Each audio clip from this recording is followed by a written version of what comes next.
I love monster tamers. It's probably not a big surprise coming from me out of all people, but I do. I really do love them. Persona, Yokai Watch, Pokemon, they're all franchises I really love the gameplay loop of. Catching monsters to make them do your bidding, collecting them all so you can pass as almighty because you've caught them all. So naturally, whenever a new sort of monster taming game appears, I check them out and see if I enjoy them. And for this video, that one's gonna be Tales of Tanorio. Now, Tales of Tanorio is a Roblox monster tamer, similarly to how Lumion Legacy is or the old Pokemon Roblox games. And Tales of Tanorio actually was a Pokemon game that was gonna be on Roblox, but due to a small little drama about reused assets and Roblox generally being an unsafe place to keep Pokemon games on, the developers decided to make their own monster tamer.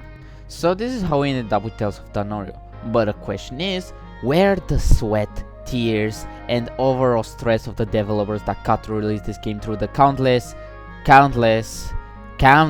delays actually worth it?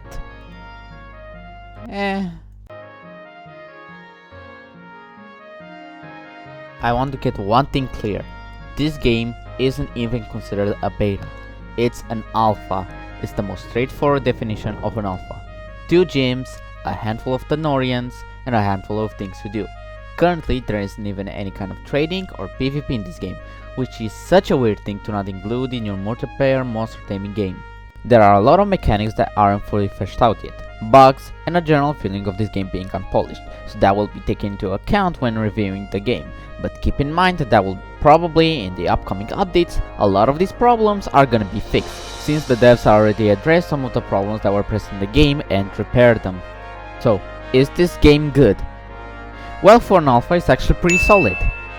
1 week after all of the bugs got resolved, you should have not played this game week 1. The designs of the Tanorians are great. I love a lot of the designs, but I love them bringing in so much originality, just freshness to my eyes, whilst yes, there are some I can maybe draw a comparison to other things, each changed well enough to pass on as a new take on the same concept.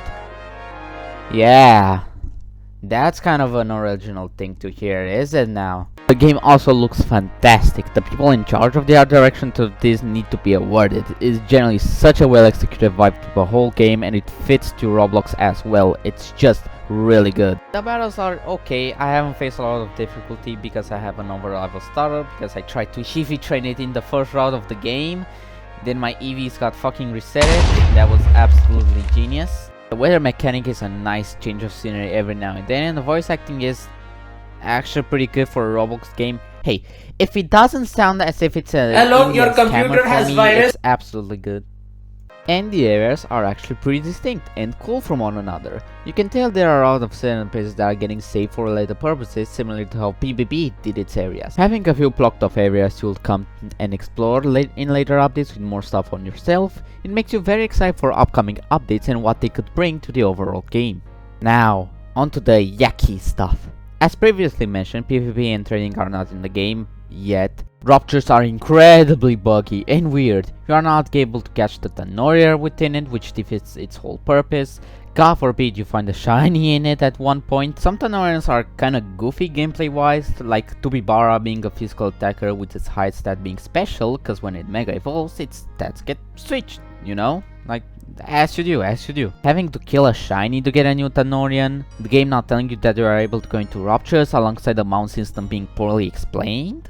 Also, small note, I see that the item lets you into the Ruptures is named Dungeons and Ruptured Pass. Now either A, this is a riff from the name Dungeons and Dragons, or B, there's a new mechanic named Dungeons in upcoming updates, which is kinda cool. And yeah, that's kinda it. As previously stated, this is pretty much just an alpha. It has only a handful of things to talk about. The story of the game is very limited to us right now, only having small tidbits about the current lore of the game from certain NPCs and events. At this point, we don't even know who might be the evil bad guy of the game could be. Again, these are gonna be fixed in upcoming updates which were already teased, so let's talk about them. This game has a lot of potential, and just looking at the upcoming roadmap, I get actually excited. Actually implementing some sort of mission NPC quest system is a huge sign of goated behavior, since I love side quests and monster tamers. Yokai Watch 3, one of the best games of all time. Crafting, abnormal ruptures, relics, all of those sound incredible. And let's not forget about the big updates. Isn't the PvP Chateau, Makoto City, the trade manor? Are they really gonna put that big gap in between adding PvP and adding trading? What the fuck? Finally, being able to further explore the museum together with breeding and other good stuff for us. I am more than excited for this game's future, since it actually seems like a game I would actually keep up with and play, sort of like the old PvP. And this is why this game has such a huge amount of potential for the future. Consistent updates, clarity with their fanbase, at least most of the times, and something to look forward to every day. So yes, now I will be playing this game, since the spring event Copernica got added and I need to catch it. See y'all later.